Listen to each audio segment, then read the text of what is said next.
तीन रेखाएं एक दूसरे के क्या हैं, समांतर हैं। ये आपका सीडी हो गया, ये रेखा आपकी ईएफ हो गई। ये कोई आपकी तिर्यक रेखा है। अब ये तिर्यक रेखा इन समांतर रेखाओं को क्या कर रही है, प्रतिच्छेदित कर रही है। यहाँ का कोण क्या बना दिया, x, और यहाँ का कोण क्या बना दिया, y, और यहाँ का कोण क्या बना दिया, z।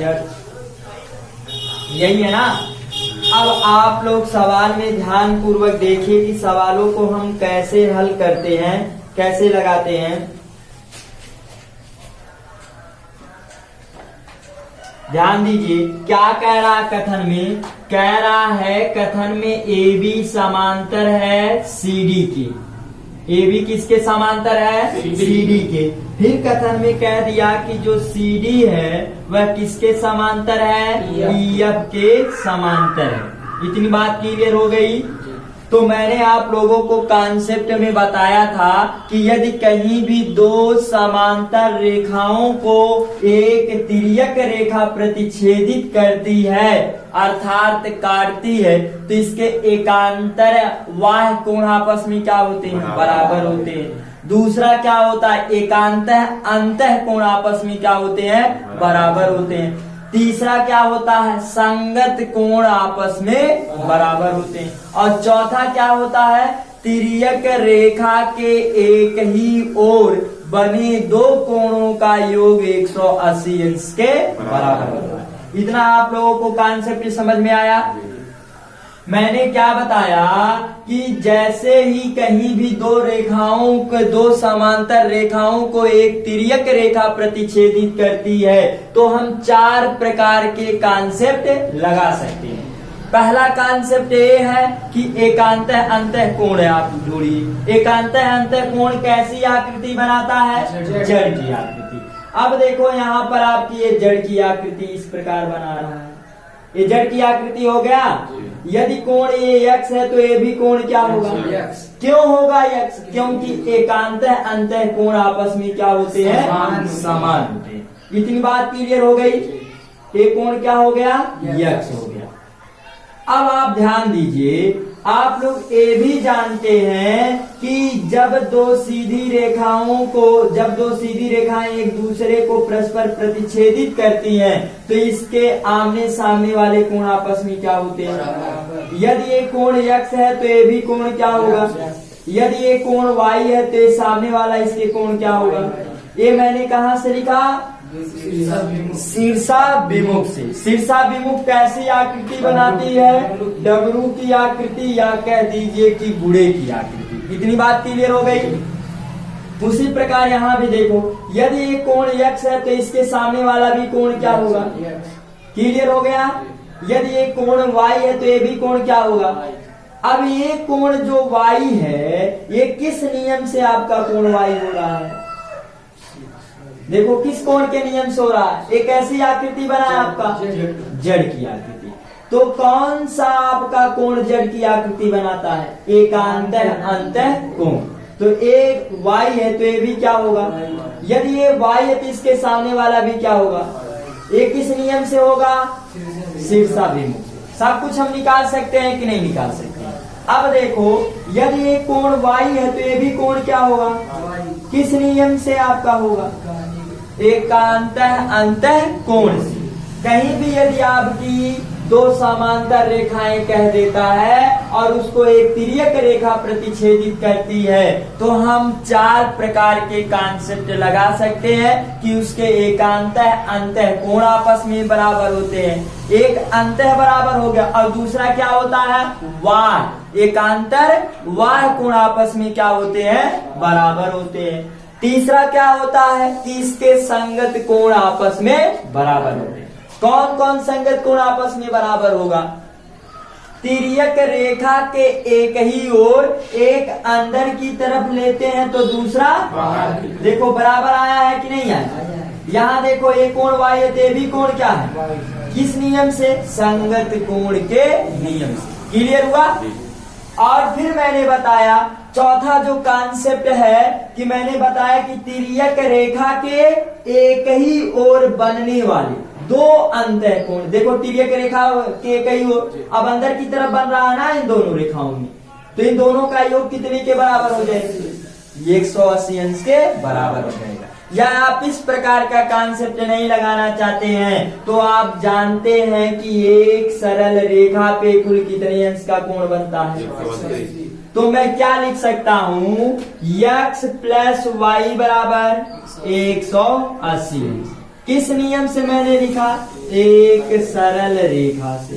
किस नियम से मैंने लिखा? एक सरल रेखा से। इतना क्लियर हो गया? क्या मैं इनको जोड़ घटा सकता हूं? अब इसको डैश डैश करके बना दीजिए समीकरण नंबर 1। अब देखो यहां भी देखो, ये दोनों कोण एक सरल रेखा पे बन रहे हैं कि नहीं बन रहे? तो ये दोनों कोणों का योग कितने के बराबर हो जाएगा?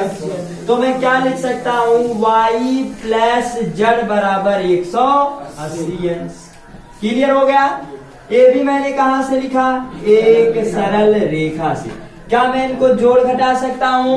तो इनको डैश डैश करके किसका नाम दे दूंगा? समीकरण नंबर 2। कॉन्सेप्ट क्लियर हुआ? अब ध्यान दीजिए, आपके कथन में दिया है, कथन में क्या दिया है कि y अनुपाते z बराबर 3:7 दिया गया है। इतनी बात क्लियर हुई? तो मैंने बताया था कि यदि कहीं अनुपात का मान आपस में दिया गया हो तो पहला वाला अल्फाबेट पहले वाले अंक के बराबर तभी होता है जब हम कोई एक चर राशि मान लेते, लेकिन वह चर राशि ऐसी माननी है कि उसमें ना लिखा गया हो। जैसे यदि मैं x चर राशि मान रहा हूं तो x लिखा गया है कि नहीं लिखा गया? तो x को छोड़ करके आप कोई दूसरी चर राशि मान लीजिए। तो माना कि y बराबर क्या हो जाएगा आपका? पहला वाला अल्फाबेट किसके बराबर होगा? ये मैंने ये चर राशि ले लिया और z बराबर आपका कितना हो जाएगा? 7। इतना कॉन्सेप्ट समझ में आया? क्लियर हुआ? अब आप देखिए कि y z किस समीकरण में लिखे गए हैं, उसी समीकरण में y z का मान उठा के रख लीजिए। तो y z किस समीकरण में लिखे गए हैं? दूसरे वाले में। तो लिखिएगा y व z का मान, y व z का मान किस समीकरण में रखने पे? समीकरण 2 में रखने पर। अब समीकरण 2 है क्या, उसको हम सर्वप्रथम क्या कर लेंगे? लिख लेंगे। क्या है आपका?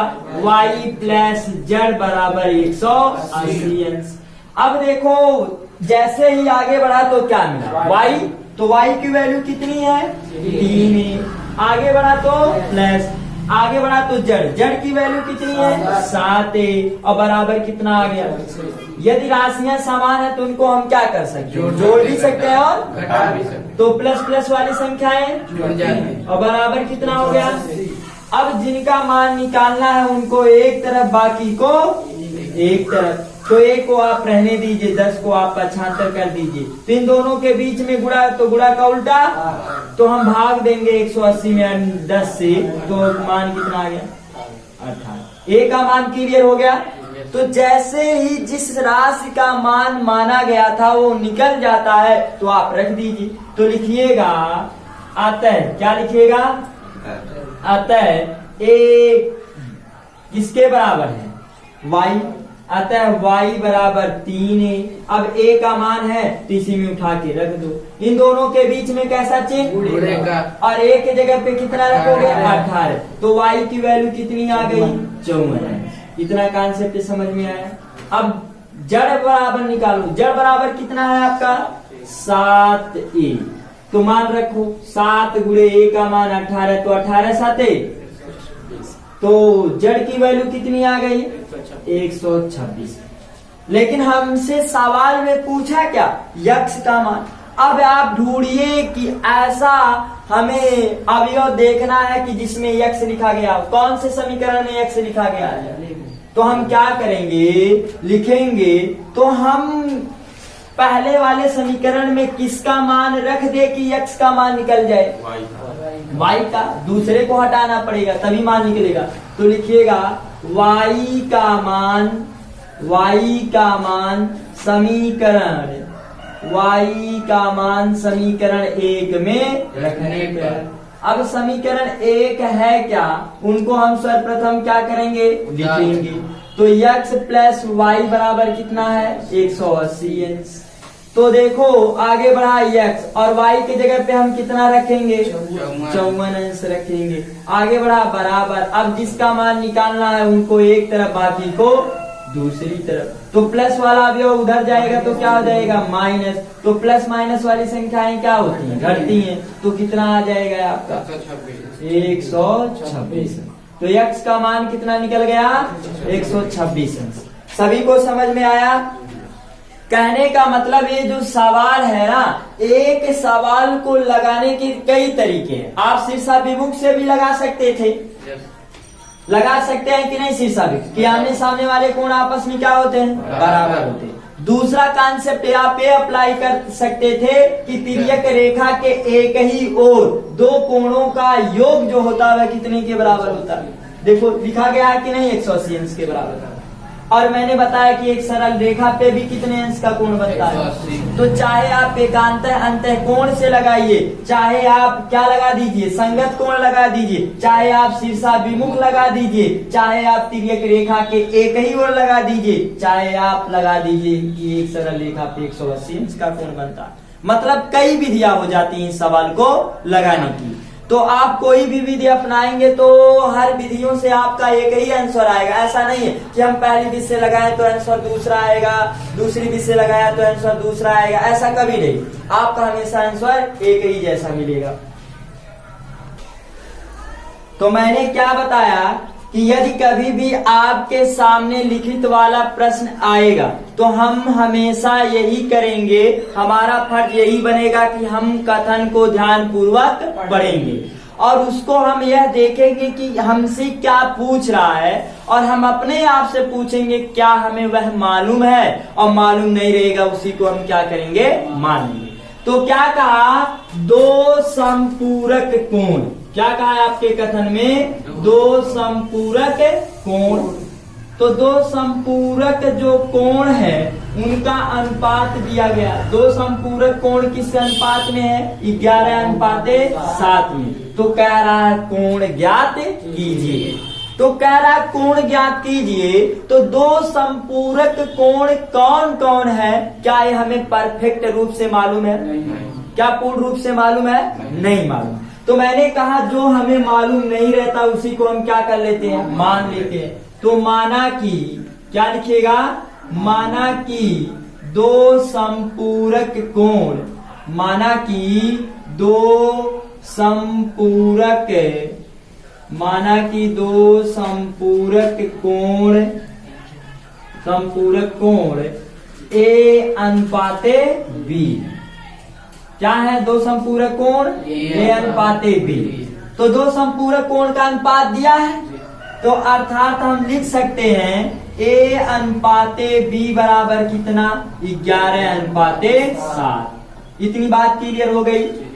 अब आप लोगों को मैंने कॉन्सेप्ट में बताया कि यदि कहीं अनुपात आपस में बराबर दिए गए हो तो पहला वाला अल्फाबेट, पहला वाला अल्फाबेट पहले वाले अंक के बराबर तभी होता है जब हम कोई एक चर राशि मान लेते हैं। तो मानिए, तो माना कि a बराबर आपका कितना हो जाएगा 11x, b बराबर आपका कितना हो जाएगा 7x।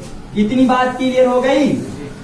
हमेशा अनुपात का यही कॉन्सेप्ट कहता है कि कभी भी दो संख्याओं के बीच में अनुपात दिया गया हो और बीच में बराबर का चिन्ह दिया गया हो तो पहला वाला अल्फाबेट पहले वाले अंक के बराबर तभी होता है जब हम कोई एक चर राशि मान लेते हैं। कॉन्सेप्ट क्लियर हुआ।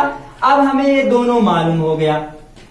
तो जैसे ही मानने वाला कॉन्सेप्ट पूरा होता है तो क्या लिखना चाहिए हम लोगों को प्रश्नानुसार। हमेशा जैसे ही मानने वाला कॉन्सेप्ट पूरा होगा तो क्या लिखना प्रश्नानुसार। प्रश्नानुसार का मतलब क्या होता है कि हम कथन को ध्यान पूर्वक पढ़ते हुए जाएंगे और जैसे जैसे कहेगा वैसे वैसे लिखते चले जाएंगे। अब क्या कहा दो कैसे कोण संपूरक कोण। तो दो संपूरक कोण कौन है ए अनुपाते बी। तो दो संपूरक कोण कौन मिल गए ए और बी। अब सवाल यह उठता है कि जैसे ही मैंने आपके सामने लिखा, नाम लिया संपूरक, तो आपका प्रश्न आपके दिमाग में यह प्रश्न उठा होगा कि सर संपूरक कोण किसे कहते हैं। यदि हमें संपूरक कोण का कॉन्सेप्ट मालूम हो जाए तो इस सवाल को हम बहुत आसानी से लगा सकते हैं। ध्यान दीजिए, संपूरक कोण की परिभाषा क्या है। यदि दो कोणों का माप का योग, यदि दो कोणों की माप का योग 180 अंश के बराबर हो, उन्हें हम क्या बोलते हैं, संपूरक कोण। तो कभी भी संपूरक कोण कहेगा तो दो कोणों की माप कितनी होगी, 180।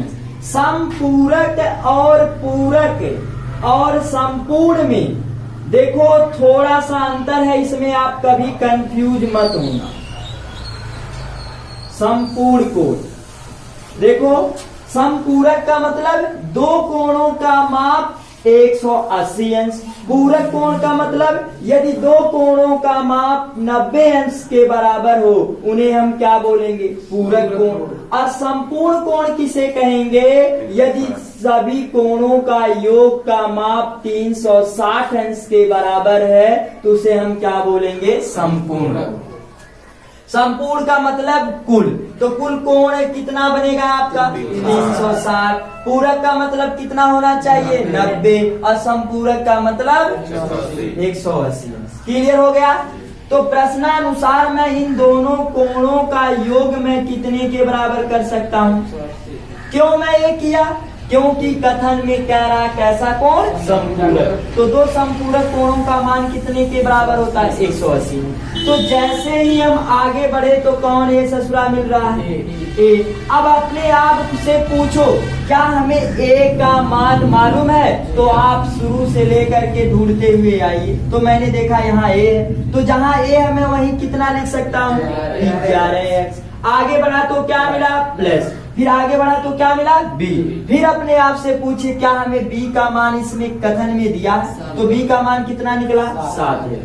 फिर मैंने आपको कथन में बताया कि यदि कहीं राशियां आपस में समान मिल जाती हैं तो उनको जोड़ा भी जा सकता है और घटाया भी जा सकता है। तो ये देखो x राशि क्या मिल गई, तो दो प्लस वाली संख्याएं क्या होती हैं, तो 11 में 7 जोड़ेंगे तो क्या हो गया, 18x, और बराबर कितना आ गया, 180। इतनी बात क्लियर हो गई। फिर मैथमेटिक्स का नियम ये कहता है कि जिनका मान निकालना उनका चोचा पकड़ के दबा दो, और जिनका मान नहीं निकालना रहेगा उनकी टांग पकड़ के फेंकेंगे। तो जब भी किसी अवयव को एक पक्ष से दूसरे पक्ष में हम फेंकते हैं तो चिन्ह क्या होता है, विपरीत। तो इन दोनों के बीच में कुछ भी चिन्ह नहीं, तो मैंने बताया था जब बीच शब्द की बात की जाएगी तो चिन्ह हमेशा हम क्या लेते हैं, गुणा। तो गुणा का उल्टा क्या होता है, भाग। तो 180 में हम 18 से भाग दे देंगे तो भाग कितनी बार जाएगी, तो x की वैल्यू कितनी निकल गई। अब जैसे ही आपका उस चर राशि का मान मिल जाता है तो आप पूर्ण रूप से बता सकते हैं कि वे दोनों कोण कितने अंश के थे। तो अतः a बराबर आपका कितना दिया गया है, 11x। तो जैसे ही हम आगे बढ़े तो 11 मिला 11, फिर इन दोनों के बीच में घुस गया तो बीच में कैसा चिन्ह छिपा रहता है, गुणा। फिर आगे बढ़ा तो क्या मिला, x। तो x की जगह पे हम कितना उठा के रखेंगे, 10। तो a का मान कितना हो गया, 110 अंश। इतनी बात क्लियर हो गई। और जो मान निकलेगा उसको क्या करिएगा, एक ब्लैक पेन से बॉक्स में ऐसे घेर दीजिएगा। घेरने से मतलब ये हो जाएगा कि एग्जामिनर क्या निगाह तुरंत इसी पे पहुंचेगा। यदि आपने कहीं बीच में गलती भी किया है तो उस पे भी आप नंबर पा जाएंगे। जैसे आप लोगों के बीच में यदि कोई चमक धमक वाला कपड़ा पहन करके चला है तो हम लोगों की निगाह सबसे ज्यादा कहाँ जाती है, उस चमक धमक वाले वस्तु पे जाती है। तो उसी प्रकार जो एग्जामिनर रहेगा उसका ध्यान हमें अपनी ओर क्या करना है, आकर्षित करना है कि वो जो खोज रहा वही पा जाए। तो ऐसे आप ब्लैक पेन से बॉक्स में घेर देंगे और आंसर लिख देंगे तो आपका टोटल जितने नंबर का रहेगा उतना नंबर आपका मिल जाएगा। फिर b का मान निकालिए, तो b बराबर कितना लिखा गया है आपका, 7x। तो जहां आपका x है वहीं आप x का मान उठा के रख दीजिए। तो b की वैल्यू कितनी हो गई, 70। और कोण का माप किसमें होता है, अंश में और डिग्री, चाहे अंश कह लीजिए चाहे डिग्री कह लीजिए। अब देखो इन दोनों का योग 180 अंश के बराबर आ गया कि नहीं। तो यदि दो कोणों की माप का योग 180 अंश हो तो उन्हीं को हम क्या बोलते हैं, समपूरक कोण। क्लियर हुआ कॉन्सेप्ट। यदि पूरक कोण कहता तो दोनों का माप कितने के बराबर हम करते हैं, 90 अंश। कॉन्सेप्ट क्लियर हो गया। कहीं किसी विद्यार्थी को कोई दिक्कत है, लग जाएगा इस प्रकार का सवाल, चलो लिख कर दिखाओ।